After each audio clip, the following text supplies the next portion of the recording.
السلام عليكم ورحمة الله وبركاته. بسم الله الرحمن الرحيم. الحمد لله رب العالمين والصلاة والسلام على أشرف الأنبياء والمرسلين سيدنا محمد وعلى آله وصحبه أجمعين. أما بعد، باب فضل صلة الرحم. عن أبي هريرة رضي الله عنه قال: أتى رجل النبي صلى الله عليه وسلم فقال: يا رسول الله، إن لي قرابة أصلهم ويقطعون.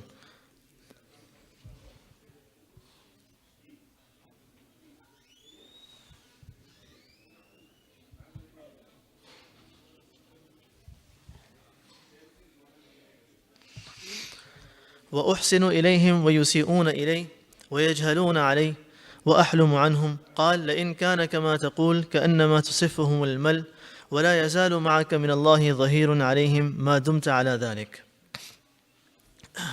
Continuing with the chapters regarding the etiquettes with the relatives, Imam Bukhari rahimahullah started the book with being kind to the parents, and then after the parents, the rights of the other relatives. So these are the chapters regarding the importance of joining the relationships. In this chapter, Imam Bukhari rahimahullah is talking about the virtue and some benefits of joining the relationships. It's not just a matter of Sharia that we need to join the relationships that we learned in the past, but there are some benefits and some virtues that a person will receive when he joins those relationships too. So this is a hadith narrated by Abu Hurairah radiyallahu anhu, who says that once a man came to Rasulullah sallallahu alayhi wasallam and he said, Ya Rasulullah, inna li qarabatan asiluhum wa yaqta'un.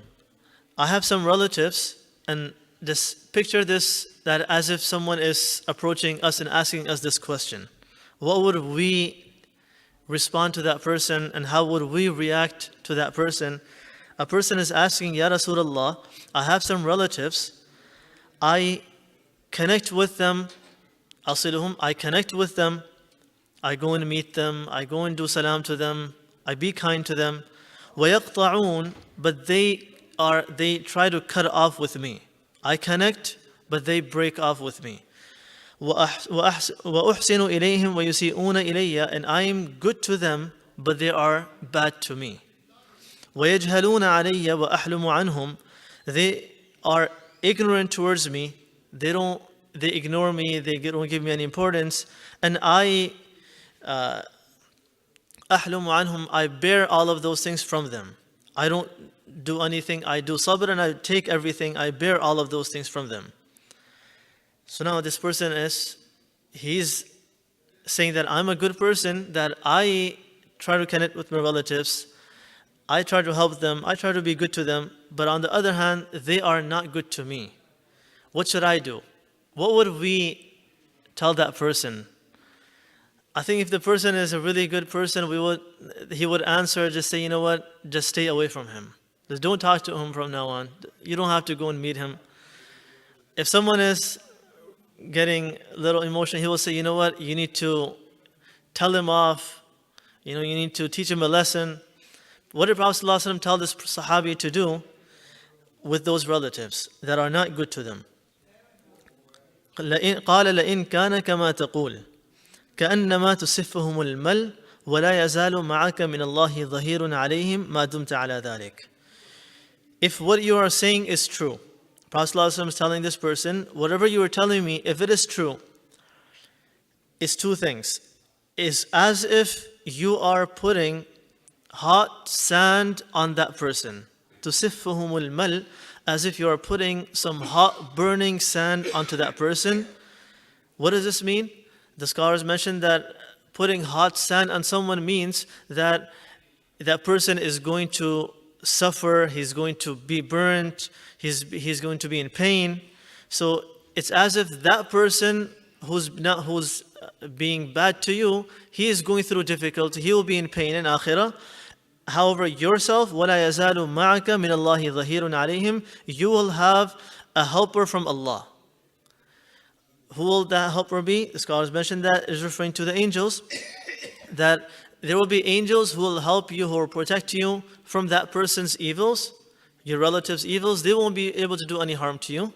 So you have a helper, but that person, he will be in pain and he will be in difficulty. It could be in this dunya, it could be in akhirah too. That in this dunya, that person will be going through some difficult times.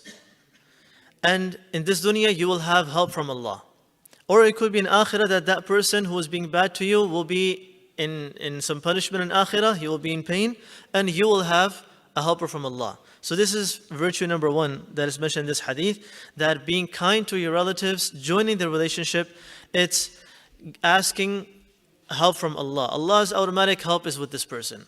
And a lot of times this happens, and we see this many times too, that sometimes a person is in difficulty, some pain, he's in poverty, he's in different situations people go through. But when they are kind to their relatives, the doors of Allah's help opens for those people. And that person, we see that the person gets wealthier, he starts getting better in his life. And whereas those who are not good to their relatives, initially they might be doing good, but then later on they will be going through some difficult times. So this is what this hadith is teaching us, that joining the relationships, being kind to your relatives, is getting help from Allah subhanahu wa ta'ala. Hadith number 2, Imam Bukhari rahimahullah, the virtue number 2 he's bringing here is عن عبد الرحمن بن عوف رضي الله عنه أنه سمع رسول الله صلى الله عليه وسلم يقول قال الله عز وجل أنا الرحمن وأنا خلقت الرحم واشتققت لها من اسمي فمن وصلها وصلته ومن قطعها بددته. Abdul Rahman bin Auf radiallahu anhu, a great Sahabi from Ashara Mubashara, from one of those 10 people who have been given the glad tidings of Jannah while they were in this world. This is a big deal, that a person, he's still alive, he's still in this dunya, and he's guaranteed that you are already going to Jannah. So this is that level of his level of Iman, his level with Allah is such that he's been guaranteed Jannah in this dunya.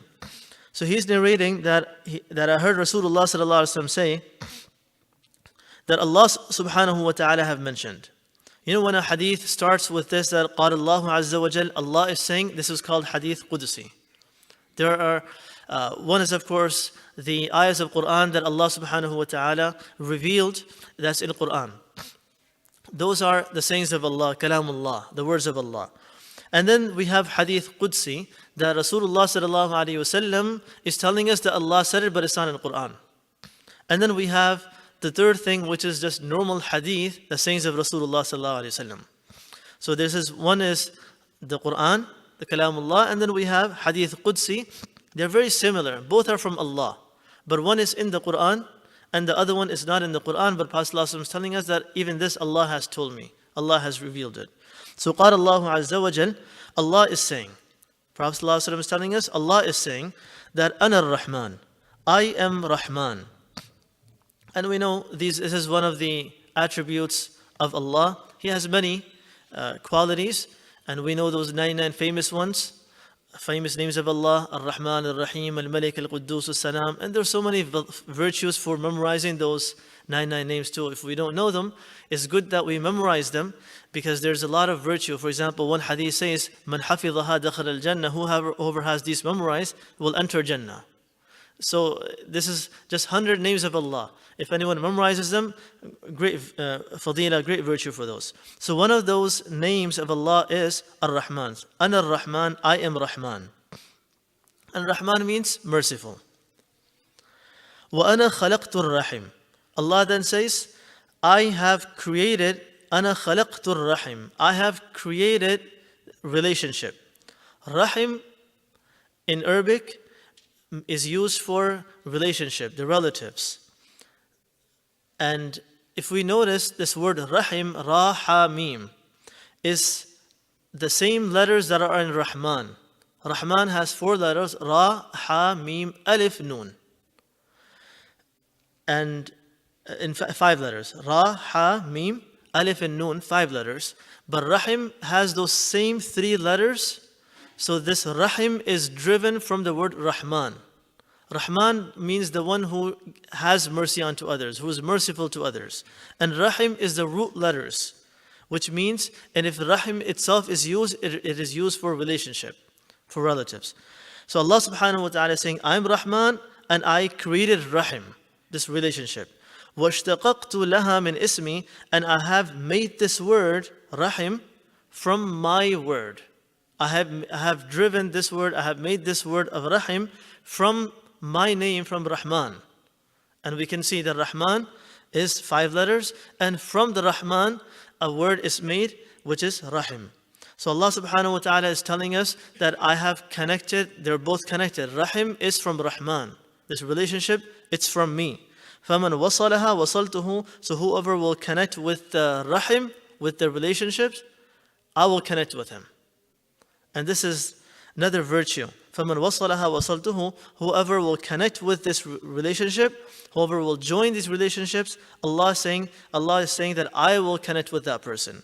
وَمَنْ قَطَعَهَا بَتَتُّهُ, and whoever cuts it off, cuts this relationship off, breaks this relationship, I will break off with that person. And we read a similar hadith in the last week's hadith too, and we learned over there that the scholars have mentioned that this joining the relationship is a method of connecting oneself to Allah. A lot of times we think that tasbihat and then salah and then tahajjud, these are the ways of connecting to Allah. Yes, that's true. But this is also a method of connecting oneself to Allah, that connect yourself with the relatives, you will be automatically be connected to Allah. Great virtue. And whoever disconnects himself from the relatives, he is disconnecting himself from Allah.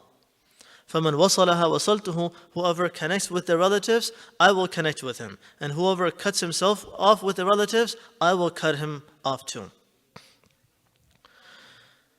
And we learned previously that let's understand this from another point of view, that a person who is continuously doing ibadah, connecting and getting closer to Allah, but with this, he is breaking his relationship, he is joining from one side and he is breaking it off from the other side. Is he actually getting closer to Allah? He's doing both things. He is doing something that connects him by praying salah and doing ibadah, but at the same time he's breaking off with relatives, he's getting cut off from Allah. So we need to balance both. Huququllah and huququl ibad. There's some rights that belong to Allah, and then there's some rights that belong to people. And we need to join both those. We need to take care of both of those rights. And all of these ahadith are part of our deen, and it teaches us that being kind to our relatives is not something that is just mustahab, something that is good to do. It is something that is obligatory, it's fard. It is something this is the only way we will connect ourselves to Allah. That if we break this off, we're breaking ourselves with Allah. And then when a person breaks himself with Allah, what is he going to do on the day of Qiyamah? And then next hadith mentions another virtue. عن عبد الله بن عمرو رضي الله عنه دخلت على عبد الله بن عمرو رضي الله عنه في الوهد يعني أرض له بالطائف فقال عطف لنا النبي صلى الله عليه وسلم إصبعه فقال الرحم شجنة من الرحمن من يصلها يصله ومن يقطعها يقطعه لها لسان طلق ذلق يوم القيامة. This person by the name of Abu al-Ambas rahimahullah says that we went to visit Abdullah bin Amr bin al-As radiyallahu anhu. Again, a great sahabi. So a tabi'i, Abu al-Ambas, is gone to visit Abdullah bin Amr bin al-As radiyallahu anhu. Abdullah bin Amr bin al-As radiyallahu anhu mentioned a hadith to him. And he said, the Prophet ﷺ said, Ar-Rahimu shujnatu min ar-Rahman. This word Rahim, which means relationship, is driven from the word Rahman, as we learned in the previous hadith. Ar-Rahimu shujnatu min ar-Rahman. This word Rahim, meaning that relationship, is driven from the same word Ar-Rahman. Man yasiluha yasilhu. So whoever will connect with the Rahim, with relatives, he will connect with Allah. وَمَن يَقْطَعْهَا يَقْطَعْهُ. And whoever will disconnect himself with the relatives, he will disconnect himself with Allah. Look at the connection. Relatives are put in the level as Allah, that if you connect with the relatives, you are automatically connecting to Allah. If you disconnect yourself from the relatives, you are actually disconnecting yourself from Allah. Very severe warnings. And then Prophet ﷺ says one more thing, لَهَا لِسَانٌ طَلْقٌ ذَلْقٌ يَوْمَ الْقِيَامَةِ. This relationship will have a tongue that will speak fluently on the day of Qiyamah. This relationship will come and speak to Allah subhanahu wa ta'ala, and it will tell Allah that this person connected me or disconnected me. Whatever the person treated it with, the way he dealt with, this relationship will speak and witness for or against this person on the day of Qiyamah. Whichever form, Allah subhanahu wa ta'ala, of course, has the power over giving everyone the ability to speak. And we know on the day of Qiyamah, all of our body parts will be speaking. As mentioned in the Quran, that person on the day of Qiyamah, he will blame his hands and his feet and his body parts that, why are you witnessing against me? So we know that all of these body parts will speak on the day of Qiyamah. So this rahim, this relationship, will also be given a tongue, whichever form it will be, and it will speak and it will complain or tell us good about us on the day of Qiyamah to Allah subhanahu wa ta'ala. This was the third hadith. And then the fourth one, very similar to the previous one. عن عائشة رضي الله عنها أن النبي صلى الله عليه وسلم قال الرحم شنة من الله من وصلها وصله الله ومن قطعها قطعه الله. That this relationship is driven from Allah, meaning from the attributes of Allah. Man wasalaha wasalahu Allah, and so whoever will connect with it, Allah will connect with him, and whoever will disconnect from it, Allah will disconnect with it too, with that person too. This scholars have mentioned one more thing here, and that is that many times we hear this complaint, or we go through this ourselves, that there's certain relative that does not like to talk to us, there's certain relative that does not treat us well. He is not happy to see us. Do we still go and do salam to that person? Do we still go and talk to that relative? He does not want to look at us. He tells us on our face, you know what, I don't want to talk to you, I don't want to see you. What should we do in that situation? And we learn that Prophet ﷺ in the first hadith taught that Sahabi that don't worry, you do what you have to do, be kind to them, you still greet them with kindness, be kind to them, and then whatever he does, that's his action.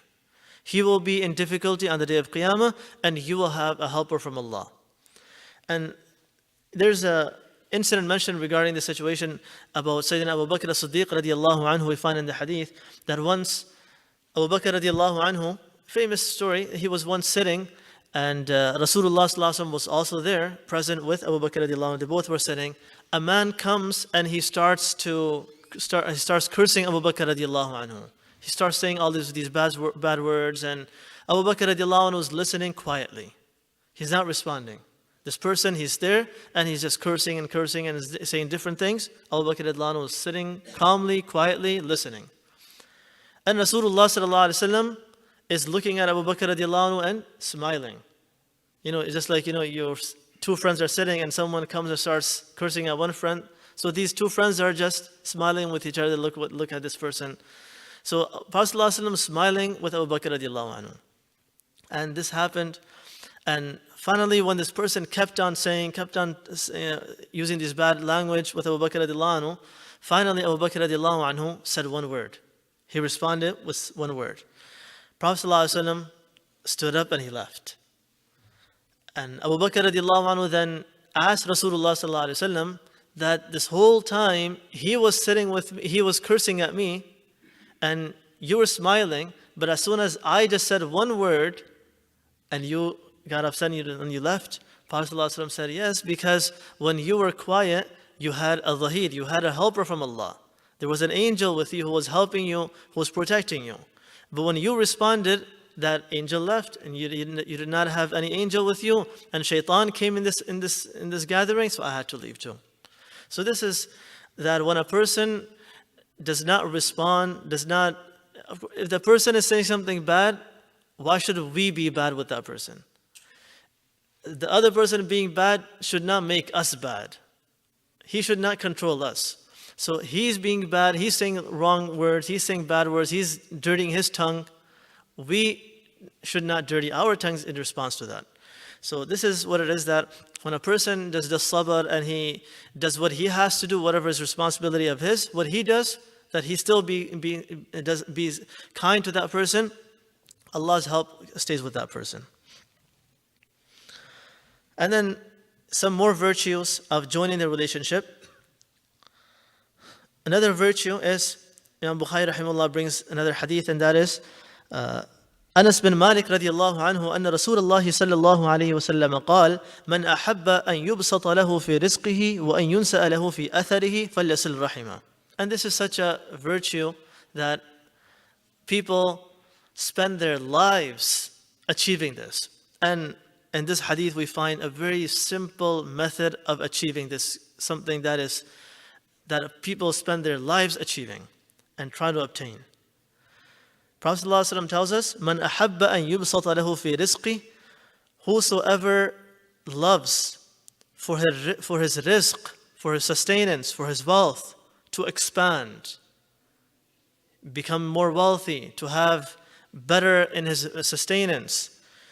Whosoever loves for that his rizq, his sustenance, his wealth becomes expanded, becomes more. وَأَن يُنْسَأَ لَهُ فِي أَثَرِهِ, and he wishes for his life to get prolonged, more longer life.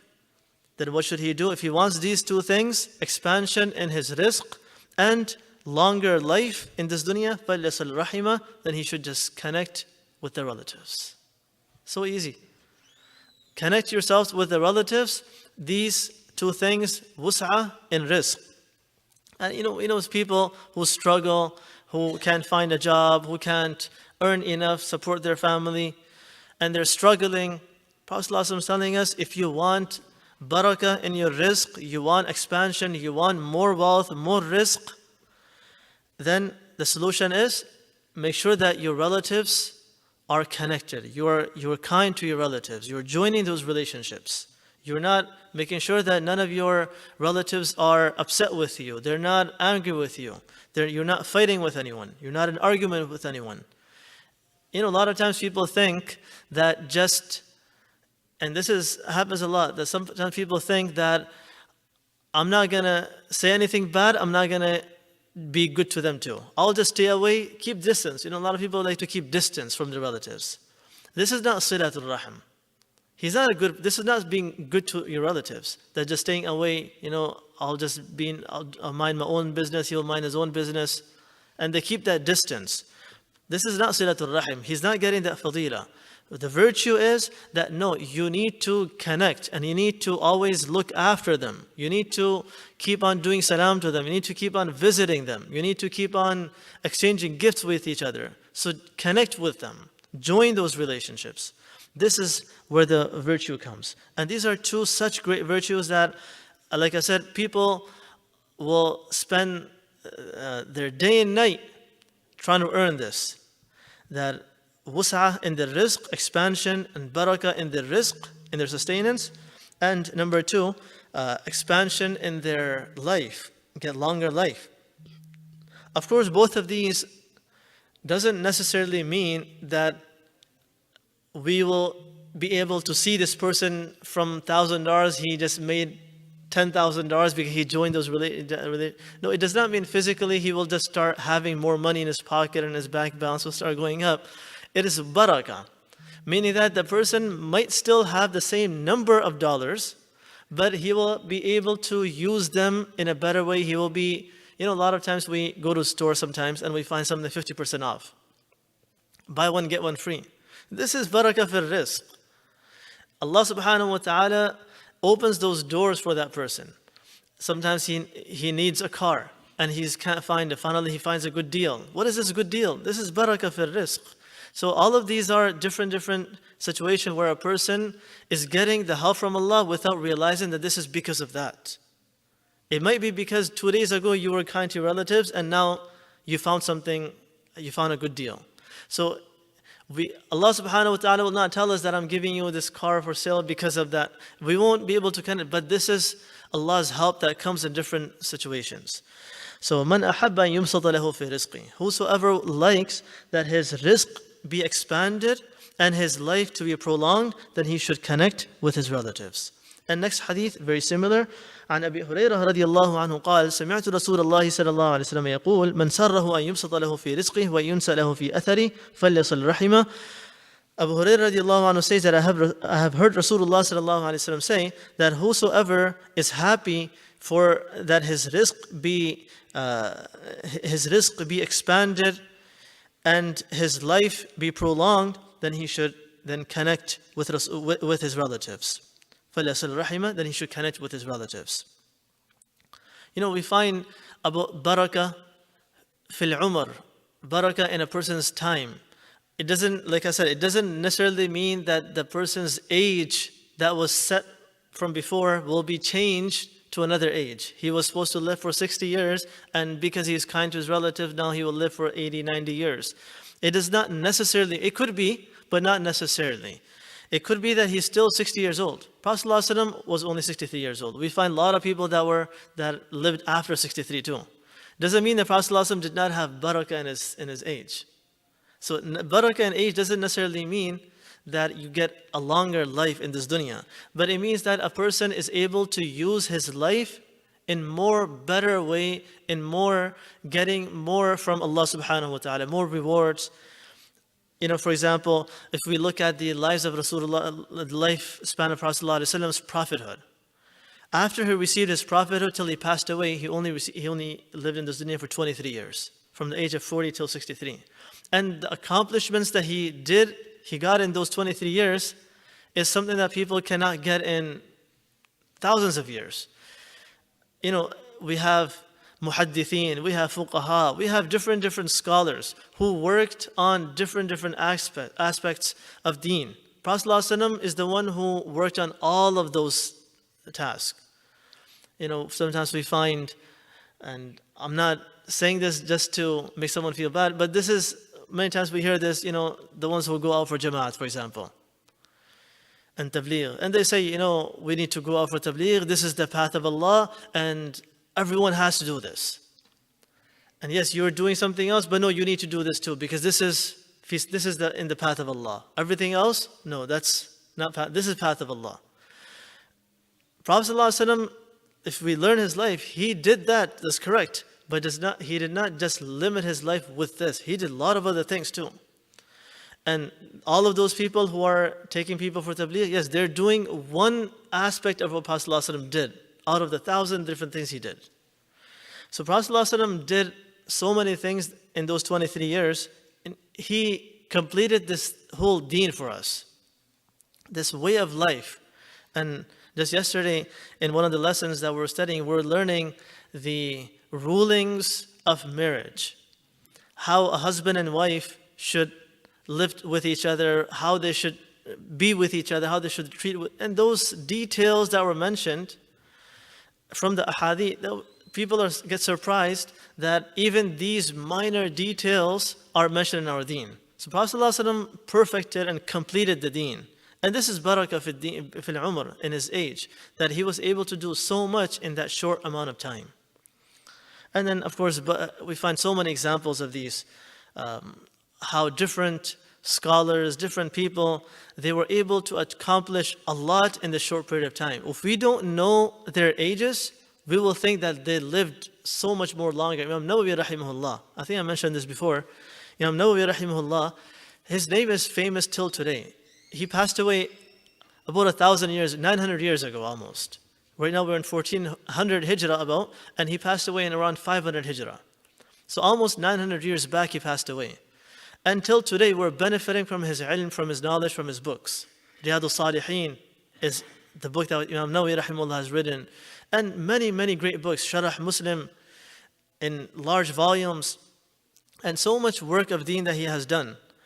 And we might think that he probably got a normal amount of life that people get, 60, 70, 80 years. But you know, he passed away at the age of 40.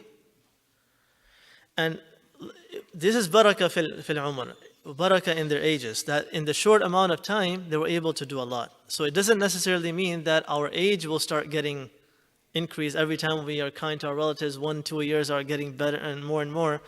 And we should be living for 1,000 years. So this is not what it means, that physically our age number does not go up, but the barakah is there. May Allah subhanahu wa ta'ala allow us to always be kind to our relatives, join the relationships, even if they are not kind to us. Wa akhiru da'wana alhamdulillahi rabbil alameen.